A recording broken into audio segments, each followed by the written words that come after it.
Olá, sejam todos muito bem-vindos a mais um podcast do Grupo Marca. Eu sou o Flávio Júnior e hoje nós vamos bater um papo muito sobre tecnologia, falaremos aqui hoje. Estamos aqui com os sócios proprietários da empresa Sensus Tecnologia, com Guaraci Marchioro e Graziela Steffen.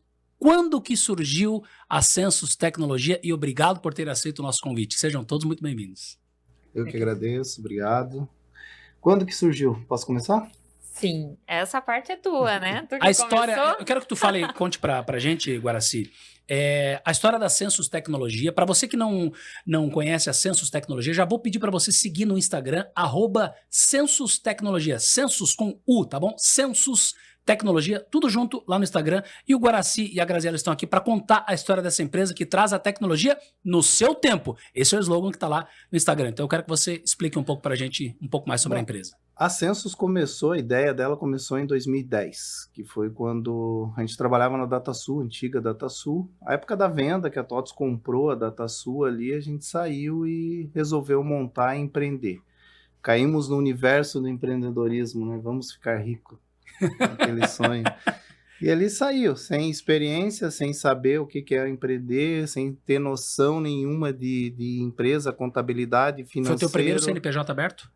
Não foi meu primeiro CNPJ Mas de tecnologia aberto. foi? Tecnologia foi. Tá. E eu já tinha quebrado o outro antes, então já estava... Na verdade, todo bom empreendedor sempre quebra uma vez. Não tem como, né? Isso já faz parte, já é meio que regra, né? Aí, ali foi o primeiro de tecnologia. Uhum. E aí entrou, a gente saiu algumas pessoas, o início foi 6 pessoas na sociedade, só que ninguém com experiência de empreender, né? Todo mundo com experiência em desenvolvimento de produto, consultoria nessa área, comercial, mas toda a parte que em volta de uma empresa a gente não tinha. E ali foi pedrada e pedrada há 16 anos para chegar onde nós chegamos hoje, né? Graziela, são 16 anos e lá no início, quando vocês abriram esse CNPJ, né, a ideia era fornecer o quê? Solucionar qual problema do cliente? Qual que era o principal foco da empresa? Lá no início. Eu cheguei um pouquinho depois. Eu entrei na Sensus 2012, final de 2012, e lá a gente tinha um foco muito grande em consultoria e desenvolvimento TOTS DataSul. Era esse o nicho que a gente atuava. Por quê? Porque a gente tinha uma especialidade, uma capacidade muito alta. E seguimos tendo hoje ainda, né? Essa capacidade e essa especialidade nos módulos do TOTS DataSul. Então, isso era o nosso principal objetivo naquele momento. E aí a tecnologia, ela obviamente, se a gente colocar, fizeram um histórico, passar pelos últimos 10 anos, o que avançou a tecnologia foi impressionante. E aí vocês tiveram que, obviamente, cada vez mais correr atrás de novas tecnologias e solucionar novos problemas que não tinha em 2010, 2012, né? Exatamente. Em 2014 para 15 a gente começou a aplicar em produto. Então a gente criou uma área de produto, de desenvolvimento de produto dentro da empresa, onde criamos nosso primeiro produto, que era uma solução para gestão de tarefas. Então todas as tarefas, todas as atividades dentro da empresa a gente consegue executar por essa solução. Então, por exemplo, armazenamento de material, geração de manutenção industrial, tudo aquilo que o ERP muitas vezes não atende completamente com sistemas Androids, com outras plataformas, a gente trouxe para dentro dessa ferramenta, que lá na época se chamava Octopus, que o conceito era vários braços, várias pernas, porque ele começou com coleta de dados, depois de um tempo ele virou um MES, né, que é um sistema para chão de fábrica, coletando informações de máquinas. Depois evoluiu para mais um módulo, que é um módulo de checklist, onde você cria os teus checklists, aponta esses aí, gera resultados, e recentemente para um módulo de gestão de estoque, onde a gente faz todo o controle do estoque, com armazenamento, com localização, geração de etiqueta, todo o processo. E agora a gente fez um retrabalho nesse Octopus e ele virou Industriale, que agora é a nossa ferramenta. Renomeamos ela para Industriale, estamos trabalhando com ela com um novo modelo, que o objetivo nosso dessa ferramenta é desde a chegada da matéria-prima na empresa até a saída do pedido para o cliente. Então a gente faz toda a gestão desse processo de receber a matéria-prima, armazenar essa matéria-prima, requisitar essa matéria-prima para dentro da produção, dentro de uma ordem de produção, relesar todos os apontamentos dessas ordens de produção em todas as máquinas, inclusive coletando dados dessas máquinas, dados como parada, velocidade de produção, quantidade de peça produzida. A gente tem um hardware próprio para isso, a gente tem uma equipe, um desenvolvimento de hardware para realizar essas integrações com as máquinas, armazenando, gerando etiqueta, armazenando, separando esse material para expedição em cima de um romaneio, conferindo essa expedição, carregando e liberando a carga na saída. Então, ela vira uma gestão, de uma ferramenta de gestão de ponta a ponta. De ponta, eu consigo afirmar, então, hoje, se eu sou leigo, eu sou presidente de uma indústria, de uma fábrica, eu tenho lá meus 150 funcionários, e eu consigo afirmar que a Census resolveria 100% dos meus problemas, como você fala, de ponta, desde a entrega da minha matéria-prima até a saída do caminhão para entregar no meu cliente final. Principalmente nos principais erros da empresa, que é o controle de estoque, que às vezes o cara nem sabe quanto tem no estoque, o famoso furo no estoque, uma vez por ano tem que fazer lá, fazer um inventário. Isso a Census consegue solucionar hoje. Sim. Exato. E aí, não só o estoque, como a produção, né? O que está produzindo, quando que aquele produto vai sair da linha de produção, qual que é a próxima etapa que ele vai... Tudo isso a gente tem... Isso o sistema consegue me apontar, inclusive, numa indústria, alocação de rua que está determinado produto, sim, tudo, já consegue 100%. Sim. E aí eu necessito somente de um sistema unificado que resolve tudo isso? Ou eu preciso de outras soluções? Pode se integrar com o sistema RP. Então, Perfeito. A gente já tem toda uma engenharia, uma automação para integrar com outro sistema. A gente tem a nossa solução integrados com DataSul, com Proteus, com SAP... Os maiores de mercado aí, entre outros menores também. Hoje o Proteus é o mais utilizado hoje? Ou não? Na nossa carteira hoje, a maior parte são TOTUS DataSul, a integração. Mas a gente vem fazendo uma migração bem grande dos clientes com SAP. Como eles estão migrando para SAP, a nossa carteira também tem sofrido essa evolução, né? E essa migração para integração com SAP. Quais são hoje, eu consigo de vocês, se for, obviamente, aberto o supermercado, citar alguns dos principais clientes que vocês atendem para que eu possa falar, poxa, eles atendem determinado cliente. Então, se eles conseguem solucionar o problema desse cliente, que às vezes tem 3 vezes o meu tamanho, podem solucionar o da minha empresa. Estou falando isso pro leigo que está em casa, acompanhando o episódio, vendo tipo assim, pô, eu preciso entrar em contato com eles. Tem alguns clientes que vocês poderiam citar para a gente? Sim, a gente tem a Guararapes Painéis, que é madeireira, é um dos nossos principais clientes, eles estão com a gente desde o início do Octopus, na época, né, então seguem e utilizam na totalidade o Industriale hoje. A gente tem outros clientes alimentícios que a gente tem na carteira, tem portuário, então a gente independente tem uma gama... do ramo, eu consigo... Consegue. A gente tem como meta, né, e como atividades internas que a gente não vai entregar um produto 100% pronto para o nosso cliente, a gente vai partir de alguma customização. Por quê? Porque eu não consigo, por mais que eu tenha 2 madeireiras iguais, que eles produzem o mesmo tipo de MDF, né? Eles não vão fazer exatamente o mesmo processo no chão de fábrica. Então, a gente tem um produto que tem todo o negócio por trás dele, mas a gente sabe que vai precisar customizar algo para atender em 100% a necessidade daquele cliente. Então, a gente não vai engessar a necessidade dele, e por isso que a gente acaba agregando outras áreas também, né, outros setores dentro do nosso produto. E como é que funciona essa questão de suporte? Hoje eu tenho minha indústria, 10 anos de operação com determinado sistema. E aí eu contrato a Census, eu trago a Census para dentro da minha indústria e eu vou fazer primeiro a implantação desse sistema. Quanto tempo a implantação e como é que funciona o suporte? Porque muitas indústrias reclamam justamente, eu instalei um sistema, pô, não tem suporte. Né? Como é que funciona isso? Acho que essa é a principal dor do empreendedor hoje, né? Pode falar. Posso falar? Bom, a implantação, ela vai muito do que o cliente vai implantar, porque a gente tem todos esses módulos, mas não é obrigatório onde que está a dor, né? Minha dor está no estoque. Minha dor está no chão de fábrica. Minha dor está lá na qualidade. Então, dependendo dessa dor, a gente vai plantar inicialmente determinados módulos. Vamos dizer que vocês fazem meio que uma anamnese do cliente para entender qual que é a principal necessidade dele e ali solucionar a dor dele. E depois vai evoluindo, né? Então, tem clientes, por exemplo, que a dor estava lá na expedição, por mandar material errado, por fazer carregamento errado, mandar pallet errado, mandar pallet para itens diferentes, mandar uma carga para cliente errado, trocar. É o que mais tem, né? Essa era a dor do cliente. Então, a gente entrou com o nosso sistema para resolver essa dor.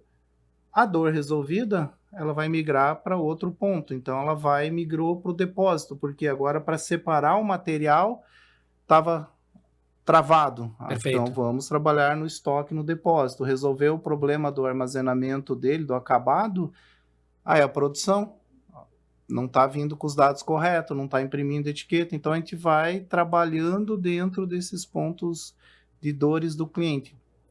Mas, normalmente, um projeto desse, aí, em média, ele dura 2, 3 meses para fazer essas implantações, dependendo muito do tamanho do cliente, né? E aí existe um treinamento específico que vocês vão lá na empresa para treinar esses operadores, que vão principalmente lá o chefe da produção, né? Exato. O chefe do setor de qualidade, enfim. O projeto começa pelo conhecimento do cliente. A gente já tem uma carga muito grande de conhecimento, então a maior parte dos mercados dos ramos a gente conhece. Uhum. Mesmo assim, a gente costuma visitar o cliente para entender os detalhes dele, conhecer a operação dele.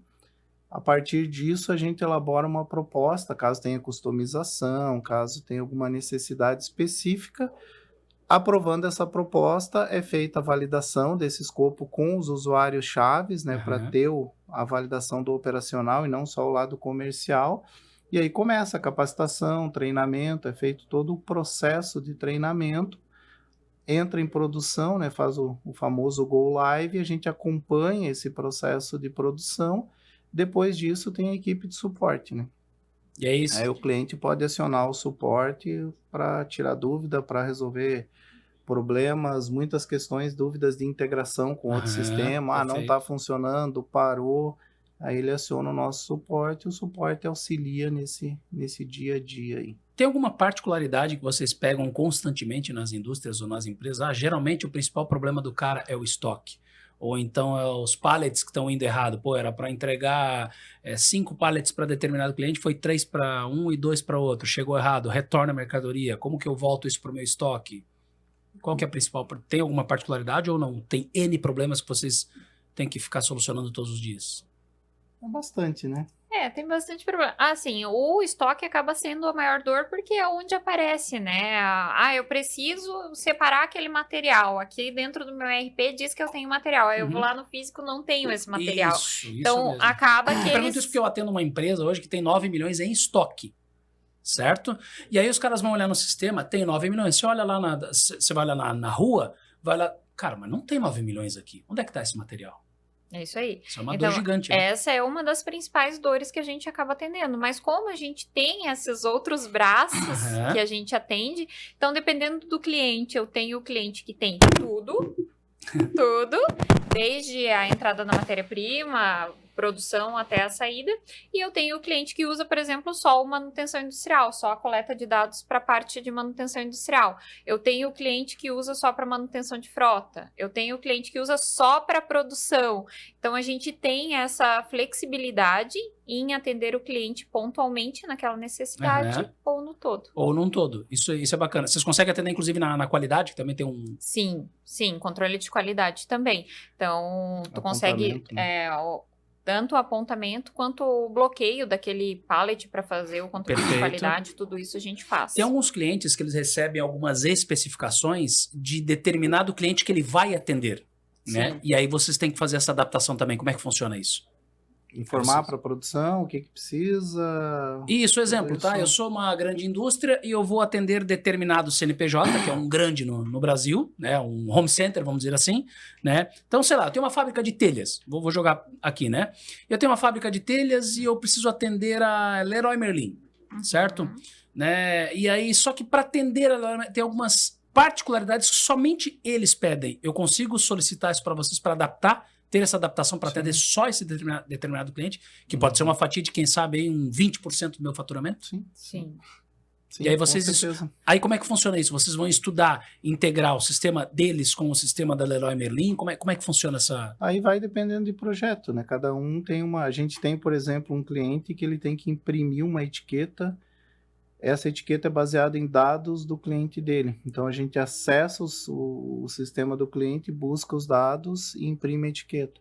Tem um outro cliente nosso que ele atende grandes empresas da área cosmética. Uhum. Para cada cliente desse, ele tem que mandar um material com a etiqueta do padrão do cliente já. Então, Perfeito, no final perfeito. da linha de produção dele, a gente entende para quem que é aquele material e já imprime essa etiqueta dentro do padrão do cliente dele. Então, são esses pequenos ajustes que a gente faz dentro do sistema para atender essas necessidades. Eu consigo hoje, então, imprimir no caso da etiqueta, eu sei porque tem uma grande empresa que essa que eu dou consultoria, aliás, uma outra, precisa atender a Havan, e a Havan tem a sua etiqueta própria. Né? E ele imprime a etiqueta dele para todos os clientes, mas para a Havan ele tem que imprimir uma etiqueta. Isso vocês conseguem implementar dentro do... Vai ter o pedido que vai vir a ordem de produção, a gente sabe que aquela ordem, alguma marcação que aquela ordem é da Havan, quando vai imprimir, ele vai imprimir a etiqueta da Havan. Então isso a gente consegue configurar dentro do nosso sistema. Às vezes imprime as duas etiquetas, né? Tanto a dele para ele ter o controle interno, quanto a da Havan para ele poder já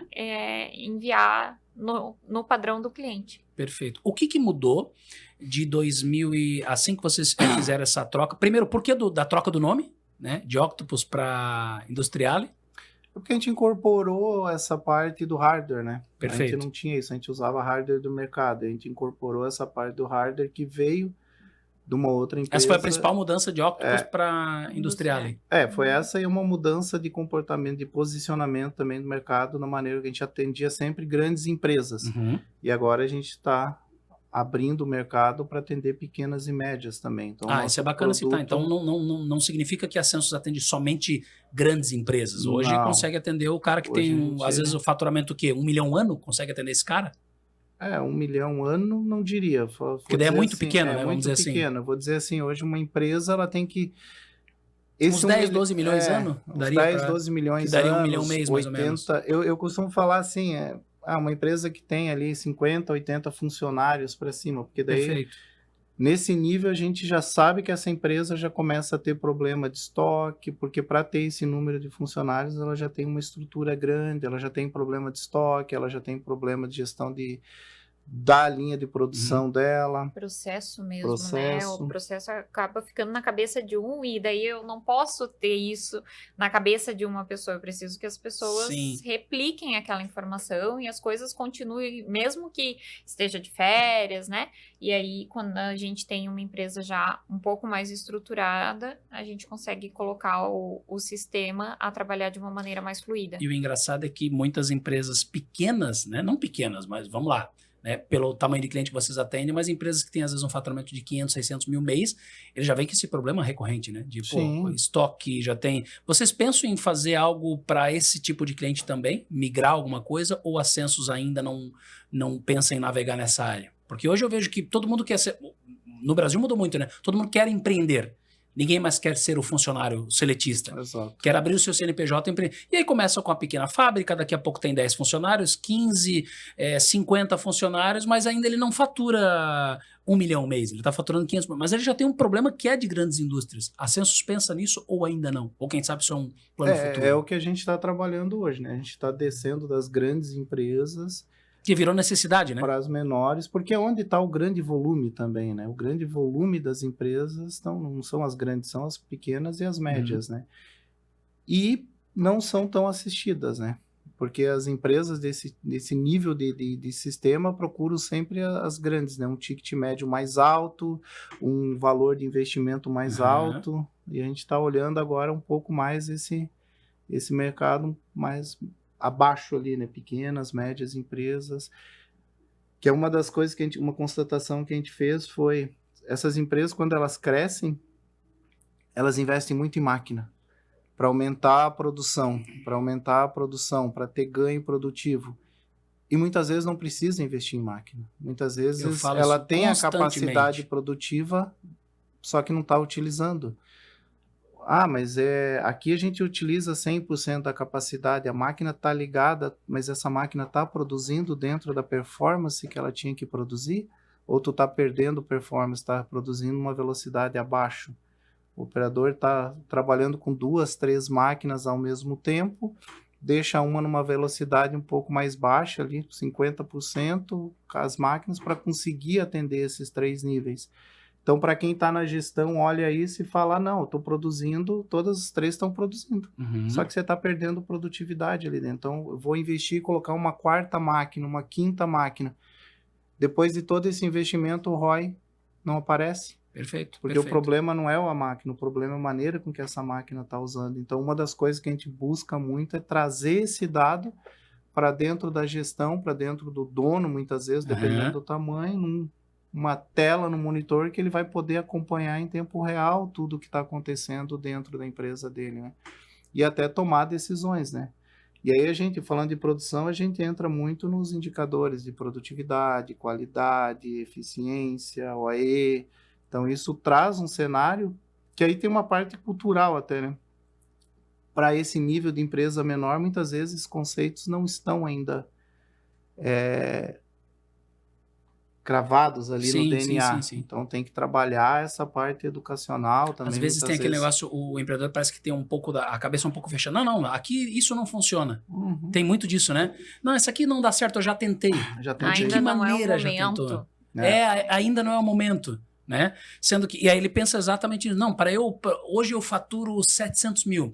Eu queria faturar 2 milhões, mas para faturar 2 milhões eu tenho que comprar uma máquina de 300, outra de 400 e não precisa, né? Muitas vezes não precisa. Ou seja, vocês dão esse trabalho, essa consultoria pré também para entender na cabeça do cara e colocar, ó, é dessa forma aqui que você vai otimizar a sua produção com os sistemas e às vezes é a abertura de um segundo turno, de um terceiro turno, eficiência melhor da máquina, é isso que vocês fazem, né?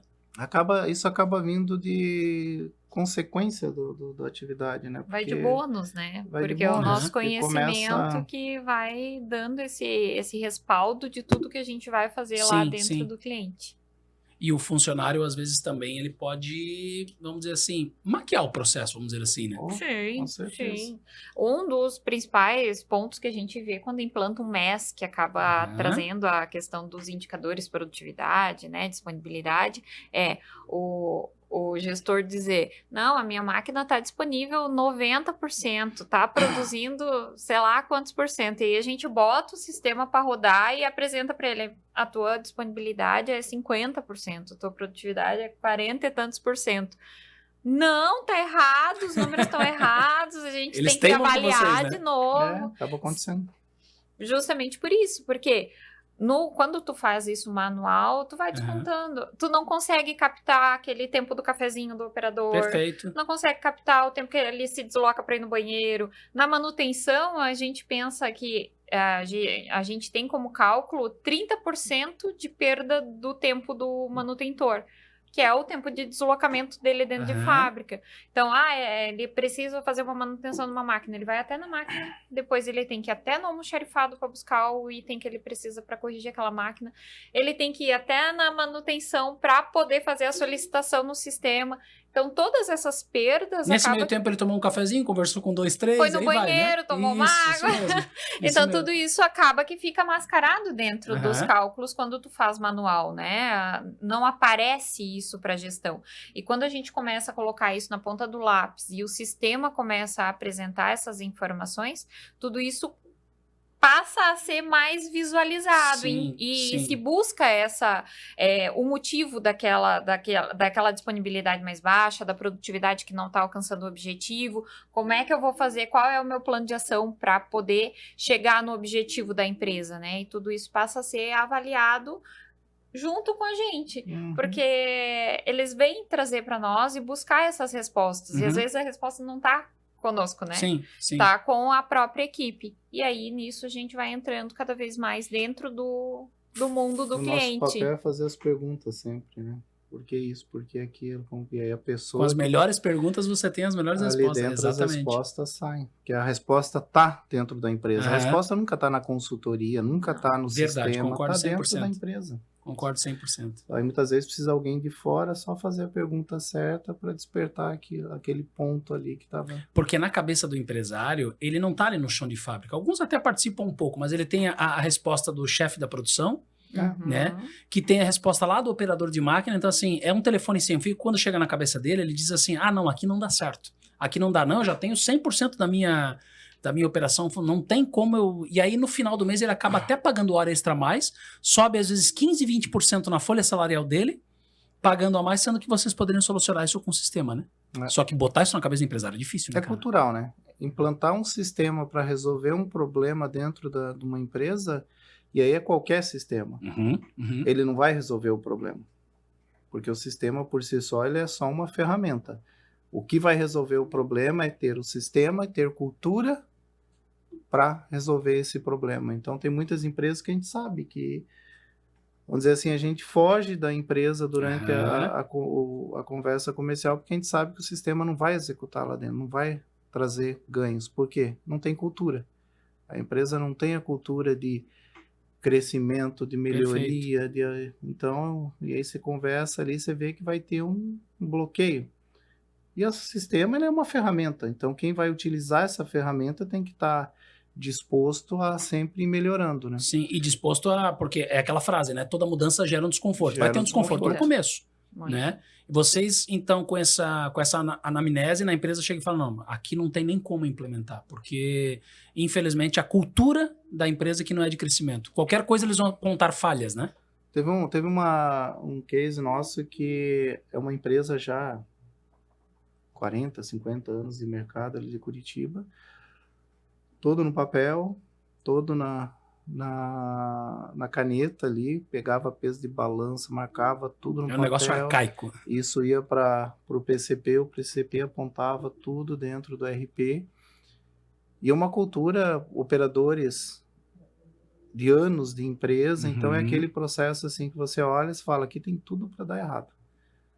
Tudo para dar errado. Só que daí a gente fez o que com eles? A gente conversou e falou assim, vamos aplicar o sistema em uma máquina. Quem que é o operador que seria interessante, que vocês acham que vai agregar? É o fulano, então vamos trabalhar com ele. Aí aplicamos naquela máquina, ou seja, ali a gente tirou toda a parte de apontamento de papel. Integrou o sistema com a balança, então já pegava o peso direto da balança, já imprimia as etiquetas, que antes ele tinha que ficar lá imprimindo, escrevendo e com papel carbono ainda, porque precisava duas cópias. Imprimiu todas as etiquetas necessárias. Então, o processo dele, a vida dele ali no dia a dia de trabalho facilitou, reduziu os erros. Ele foi o nosso vendedor interno. Então, isso começou, eu falei, agora deixa rodando, deixa rodando uns 2, 3 meses só nessa área e vamos entender o que o restante, vamos criar a cultura dentro da empresa. Então, ele começou a falar do sistema, da facilidade que foi o dia a dia dentro da empresa. Ou seja, ele vendeu para os outros operadores a própria empresa, os próprios gerentes lá falaram, vai ser problema. Quando chegou nesses outros, eles já estavam na expectativa de implantar o sistema. Então, é muita estratégia de como que você vai atuar dentro da empresa, né? Entender qual que é a cultura da empresa, entender o que é o processo ali, entender quem são as peças-chave e trabalhar com elas. Vocês sofrem, então, uma resiliência muito grande do chão de fábrica? As pessoas estão operando lá? Empresas com pessoal muitos anos, né? Tem cara que tá ali 17 anos mexendo naquela máquina. Normal. Sempre foi naquele sistema. Sempre fiz assim. Sempre fiz assim, não, aqui não funciona, já veio, porque o que pode acontecer também é às vezes chegou outro na frente, antes de vocês, tentou implementar um sistema, não deu certo, chegou uma segunda, não deu certo. Sim. Vocês já são a terceira empresa que vem aqui, tenho certeza absoluta que vai dar certo. É a cultura, né? É a cultura que a empresa tem e o medo, o receio da mudança. Então isso tem que ser trabalhado, né? E por isso que a gente... sugere normalmente para o cliente fazer em partes, porque daí a gente pega o principal dor dele e começa a agregar resultado, mostrar pro que a gente chegou, né? E aos pouquinhos a gente vai agregando as outras funcionalidades, as outras necessidades do cliente. Porque assim a gente não faz um movimento tão intenso na produção ou, né, no chão de fábrica. A gente começa pontualmente e depois a gente vai ganhando escala dentro da empresa para poder... Que é como agora você falou, o negócio vai se vendendo dentro da empresa, né? Exatamente. No comercial, eu puxo a área comercial, né? E a gente acaba puxando justamente isso. Começar na principal dor, para aí a gente mostrar resultado e poder estender para as demais áreas da empresa. Porque assim a gente consegue entrar. Quando a gente tenta um projeto muito grande, aí a gente tem as questões de resistência. Inclusive, às vezes, da própria gestão, né? Entendi. Porque a gestão, às vezes, fica desconfortável com toda a mudança que eles vão ter que segurar. E a gente precisa ter Ele acha que vai parar a produção dele também, né? Isso. Vai atrasar a minha produção, eu não posso. Isso. Quanto tempo vai levar esse projeto? Então, a gente começa com um projeto menorzinho que consegue ir dando escala para ele e trazendo os resultados que ele tá buscando, né? E isso dá E hoje tem muito assim, se tu pegasse sistemas lá, anos 2000, 2005, eram projetos grandes. Então, qualquer projeto que a gente ia trabalhar voltado a RP, chão de fábrica, eram projetos de 6 meses. No nosso mundo, hoje, isso não cabe mais. Ninguém mais tem tempo e disponibilidade para esperar 6 meses para começar a ter um resultado. Só que é uma cultura que existe muito ainda dentro de, eu quero implantar algo, eu quero implantar na minha fábrica inteira.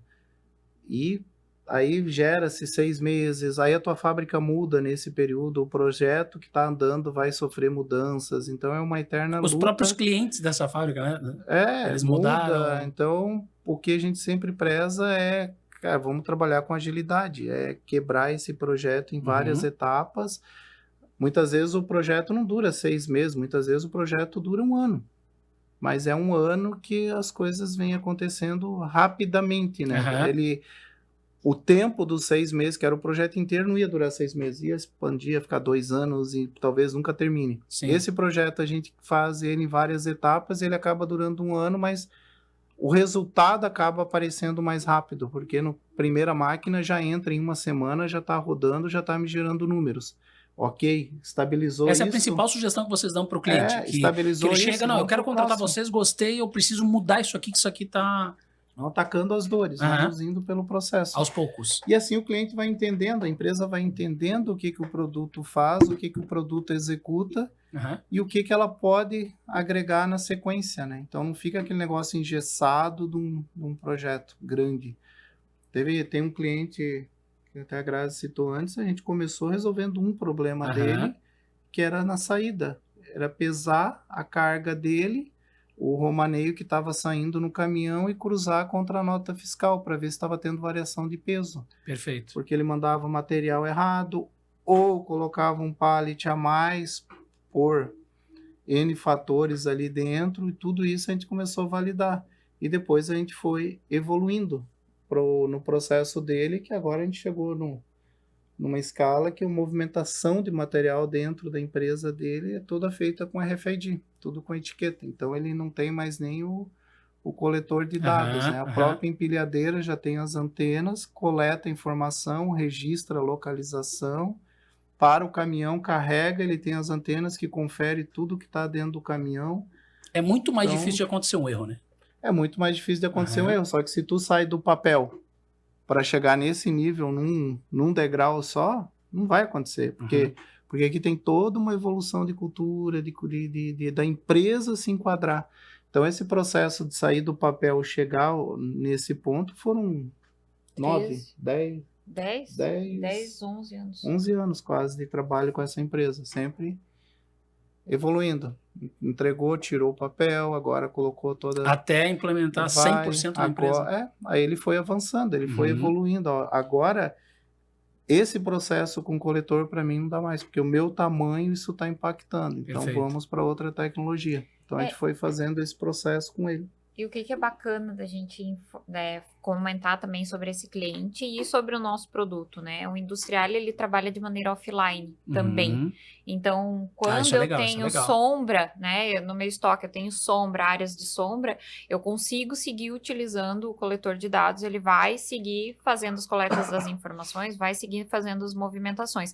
A mesma coisa a minha produção, eu estou produzindo integrado com o meu ERP. Se o meu ERP parar, a minha produção segue produzindo.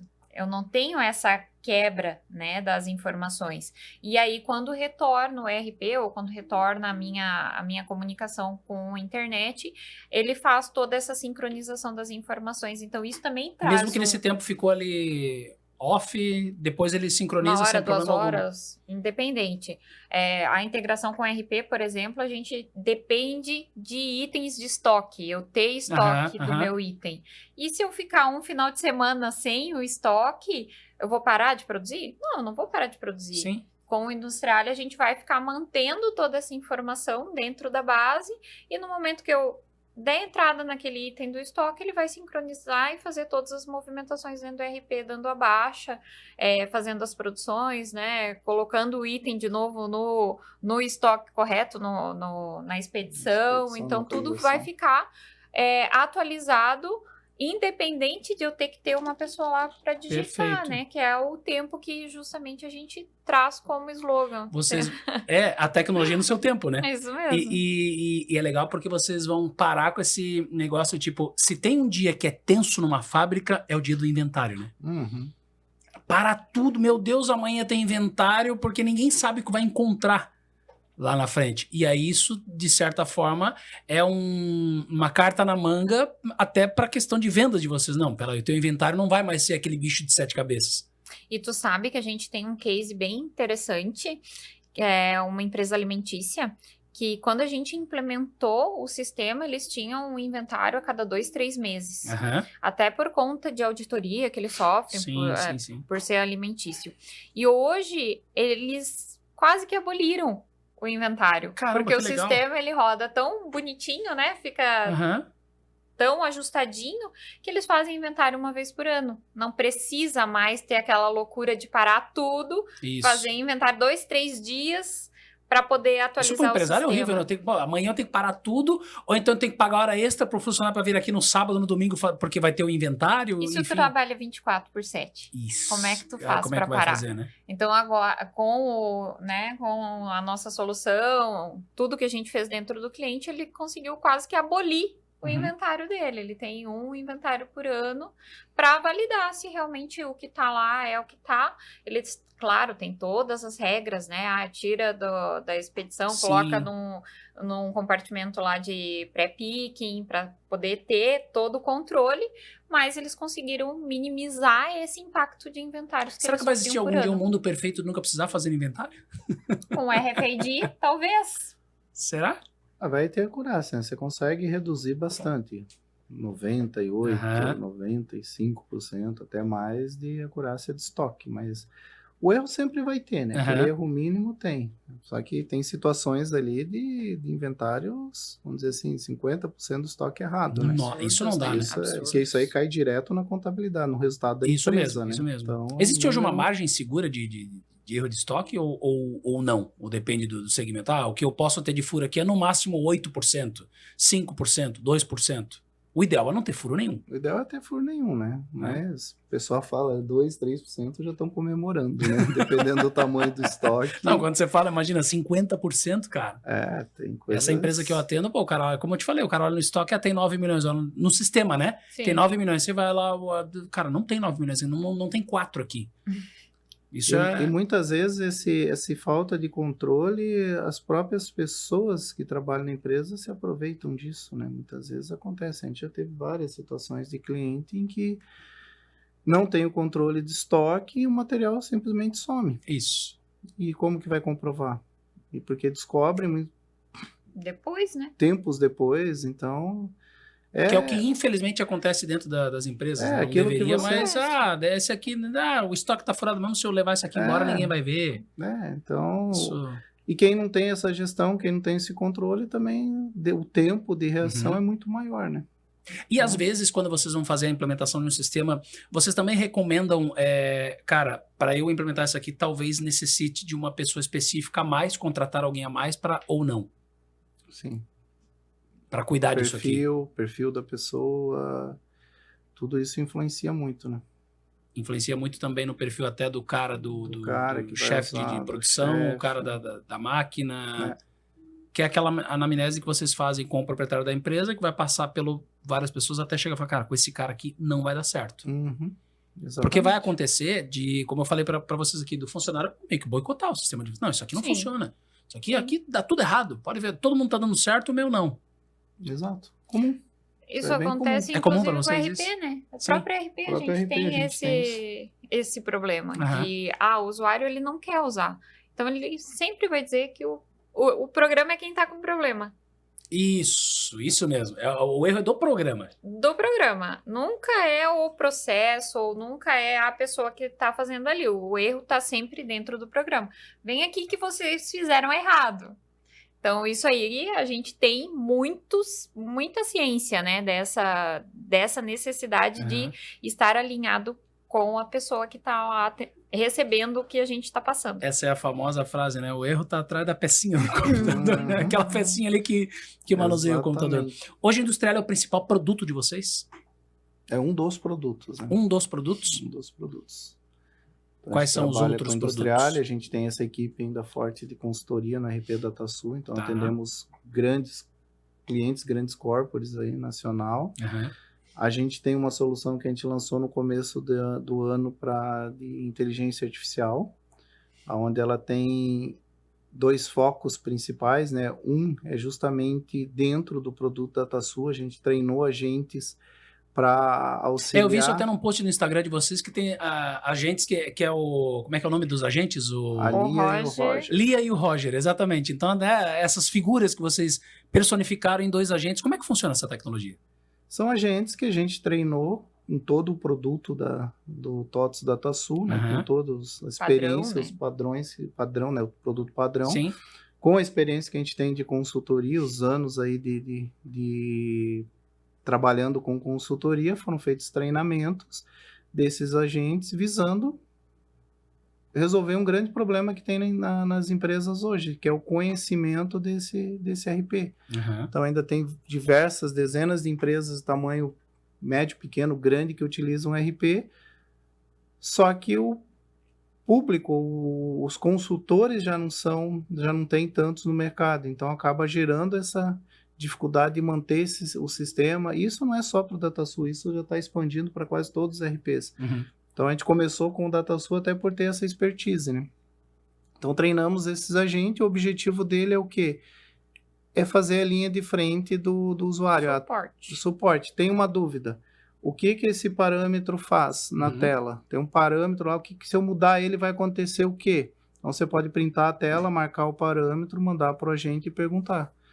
O que esse parâmetro faz? Qual o efeito dele? Se eu alterar ele, onde que ele vai impactar? E ele vai te responder isso baseado em todo o conhecimento que ele tem, que a gente imputou dentro dos agentes. E até um dos principais benefícios eu tenho um consultor ali 24 horas por dia. Então, eu não preciso esperar a disponibilidade do meu consultor para poder tirar aquela dúvida, para fazer aquela parametrização, né? Eu tenho os agentes que vão estar ali te dando todo esse suporte inicial. Claro que uma configuração mais parruda, né?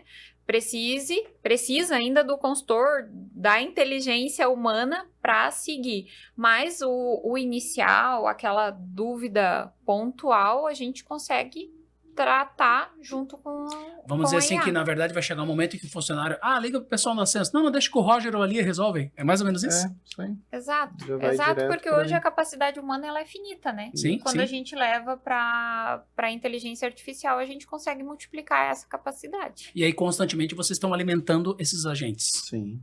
Conforme a necessidade do Conforme cliente. vem novas liberações da própria TOTS, reforma tributária, constantemente está mudando essa reforma tributária, a gente atualiza os agentes para manter o padrão da reforma, para, falando da DataSul, configurar todo o sistema. Então, ele já está todo treinado e retreinado constantemente para essas novas atualizações. Esse ano é um ano de eleição. Qual é o risco de, de repente, a gente ter um novo presidente? Ou, enfim, a gente não sabe, é uma incógnita, né? E, de repente, nós termos aí uma nova reforma tributária. Aí, obviamente, depois, isso sendo adaptado já consegue fazer... As leis, mudanças de lei, tudo a gente mantém sempre ele atualizado. O que vocês enxergam para o futuro em relação à inteligência artificial? O que a Census observa? Que vai chegar um momento que não vai mais precisar do ser humano? Eu não acredito nisso. Mesmo vocês trabalhando com tecnologia, vocês acham que tem algumas pessoas, né? A gente está falando aqui em... vamos lá. Dizem, as conspirações. Né? Não, acho que não vai mais precisar. Tem uma empresa aqui, porque a gente vê, inclusive, constantemente na internet, empresas que, não, eu mandei todo o meu time comercial embora, que é 100% inteligência artificial, enfim, isso não... Não vai ser 100% tudo, né? Porque se tu pegar lá nos anos 90, a gente teve... Ele vai otimizar o trabalho, acredito isso, né? Ele otimiza o tempo, né? Nos anos 90, a gente teve um boom muito grande na questão de evolução da tecnologia do computador. Então, a cada 3 meses saía um processador novo, memória aumentava e aí fala, nossa, isso vai ser infinito. Não é. Chega uma hora que tem uma limitação tecnológica e aquilo ali estabiliza. Então, você pega ali de 2003, 2004 para frente, ele não lembro exatamente os anos, mas para hoje aumentou, claro, a evolução vai aumentando a tecnologia, mas não era naquela mesma curva que foi ali 95 até 2001, 2002. Foi muito rápido as coisas. E agora a gente está passando por esse boom a gente passou pelo boom também da tecnologia ali de sistema SaaS e foi aquela, nossa, vai acabar o sistema que in-house, tudo vai ser SaaS. Não acabou. Agora a gente está chegando a um nível que o SaaS está maior do que o in-house, mas ainda tem. E a IA agora a gente está passando aquele boom, né? Ano passado, esse ano IA 500 mil soluções com IA. Mas isso tende a funilar e tende a realmente aquelas que agregam valor são as que vão continuar e as que vão evoluir. Porque o mercado vai ele trará novas necessidades e automaticamente a IA tem que dar uma pausa para alimentar ela, enquanto isso o ser humano tem que suprir essas necessidades.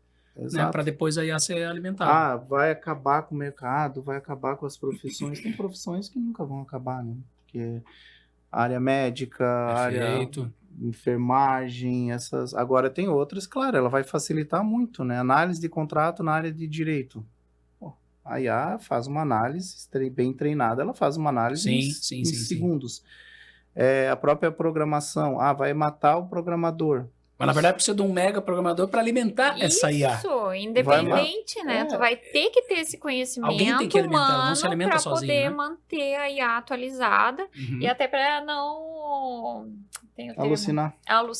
Te dar aquelas respostas doidas. Que tem gente que às vezes fica conversando o dia inteiro com o chat GPT que chega um momento que ele alucina, né? O que ele tá falando?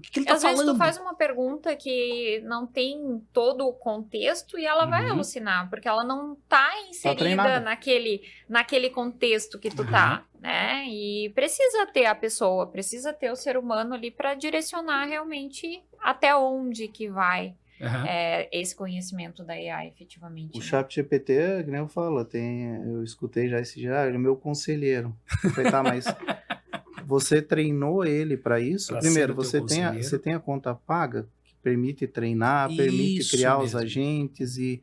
Não tenho. Eu falei, então você está correndo um sério risco. Porque o teu conselheiro... Ele pode estar inventando... Corre um sério risco porque eu vejo que algumas pessoas, inclusive, deixam de procurar médicos, a questão da área da saúde, porque fica perguntando coisas para o chat GPT. Não, mas o meu médico falou que isso se toma dessa forma, o chat também concordou. Então, mas agora o chat... E a pessoa começa a substituir uma consulta médica, às vezes até um processo com um advogado, né? Eu sou casado com uma minha esposa, ela consulta bastante chat GPT pago, e ela diz que ainda não consegue substituir o trabalho do advogado, assim como também o trabalho do médico. Mas é uma ferramenta que otimiza. O médico, ele é médico por quê? Porque ele estudou. Isso. O agente de inteligência artificial, ele tem que ser treinado, ele tem que estudar, ele tem que ter o conhecimento. Então, se você simplesmente abre o ChatGPT e faz uma pergunta para ele relacionada à medicina, ele vai buscar na internet. A internet é um... Tem tudo, né? Tem de tudo. Tem Ele coisas... vai buscar tudo que está aberto, tudo que foi publicado, vamos dizer assim. E aí ali tem publicações certas, tem publicações, as famosas fake news, ele vai se alimentar disso. Então, o agente ele tem que ser treinado para um objetivo. Aí sim ele começa a te ajudar e muito. E esse é o papel da Census quando a gente fala em Roger e Lia, que vocês... alimentando com o conhecimento de vocês esses dois agentes para suprir a necessidade do cliente lá na ponta. Para ele não dar aquela resposta, não alucinar, né? Exatamente. Não dar aquela resposta. E é como você diz, vai... num conhecimento mais parrudo, aí precisa, obviamente, do consultor. Isso. E com foco no TOTOS DataSul, né? Quando a gente fala Perfeito. no Roger e na Lia, a gente tem foco no RP TOTOS DataSul. Agora, essa família pode crescer ou não? Pode ter já mais? cresceu. Já cresceu? Ela tem. Ela tem os agentes customizados. Então, com os agentes customizados, a gente consegue trazer as informações e treinar eles para a necessidade que tu tiver. Então, eu preciso ter a documentação do meu processo comercial. Eu consigo trazer todo o treinamento para dentro da Census IA para responder o processo comercial da Census, para responder o processo comercial aqui da marca. Né? Eu quero trazer o processo da marca de criação de conteúdo para dentro da Census IA. Eu consigo treinar os meus agentes, um agente customizado, para ter esse processo documentado. Venda, você tem lá 300 SKUs que você está na linha de frente. Então, o vendedor sai com um catálogo gigantesco. Aí o cliente pede, eu preciso, sei lá, um motor que faça isso e isso. Aí ele vai ter que pesquisar. A gente pode digitalizar esse catálogo, importar para dentro de um agente e ele conversar com esse agente pelo WhatsApp. Muitas vezes ele liga para um suporte para tirar essas dúvidas. Sim. Então ele pode conversar direto com a gente. Desses SKUs, vamos lá, desses 300, aí o cara pede assim, eu preciso saber nos seus últimos 60 dias a tua curva A. Possível também. Aí se a gente tiver integração com o sistema de RP do cliente para fornecer esse dado, a gente consegue fazer essa comunicação.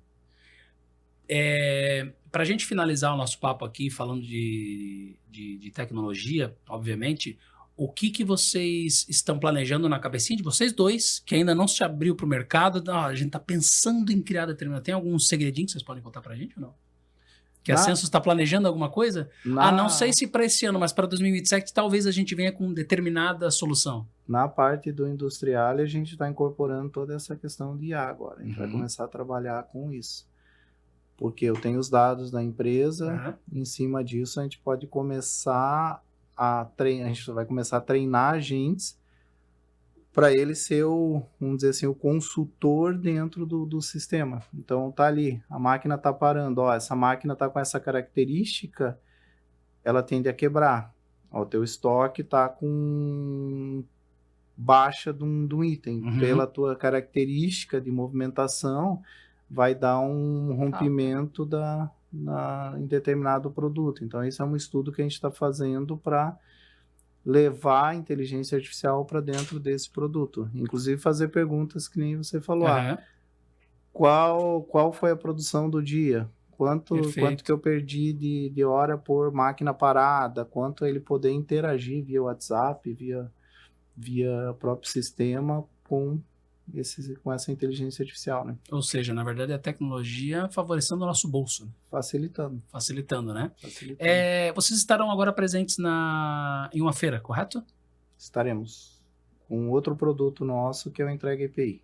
Com outro produto que também é da família da Census. Que também é da família da Census. Isso a gente fala num outro momento, então. Exatamente. Mas quem quiser acompanhar vocês no Instagram é @censustecnologia, é isso? Instagram, LinkedIn... Site é censustech.com.br. Site é censustech.com.br. É isso. TEC, senhor. O pessoal fala tech, coloca o H no final. Isso.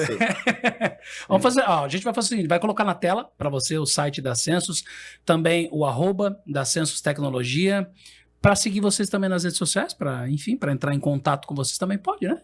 Claro. Dá para seguir a Graziela, dá para seguir o Guaraci. Vamos bater um papo lá, Guaraci. Quero falar um pouquinho da tua empresa, aquele cafezinho, né? Quem quiser tomar café com vocês na Census, LinkedIn, né?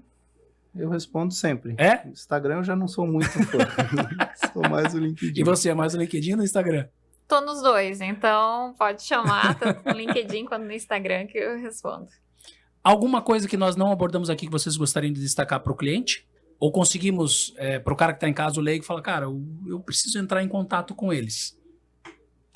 Não, eu deixo o convite. Quem quiser conhecer a Census, a gente está lá no Parque Perini, né, no Ágora Tech Park, o prédio Uni. Para aparecer lá, a gente toma um café, conversa, mostra até a estrutura daquele parque tecnológico, que ali tem muita coisa acontecendo. Eu brinco, é uma bolha dentro de Joinville, né? Porque tem tanta tecnologia que roda e acontece ali dentro, que ainda não saiu daqueles portões. Então, quem quiser conhecer, conversar, estou à disposição. Vai ter um bom cafezinho lá, Grazi? Tem aquele cafezinho? Sempre tem um cafezinho. Preço tecnologia não pode faltar internet e café, o resto... né? O resto... Isso aí. Então tá bom. Gente, quero agradecer aqui por vocês estarem conosco aqui em mais um podcast do Grupo Marca. Já peço para vocês seguirem lá no Instagram, no LinkedIn, Census Tecnologia. Também o site da Census está aparecendo para vocês aí na tela. E a gente volta numa próxima oportunidade. Peço para vocês também seguirem a gente lá no Instagram do Grupo Marca, @grupo.marca, tá bom? Até a próxima. Valeu, um abraço.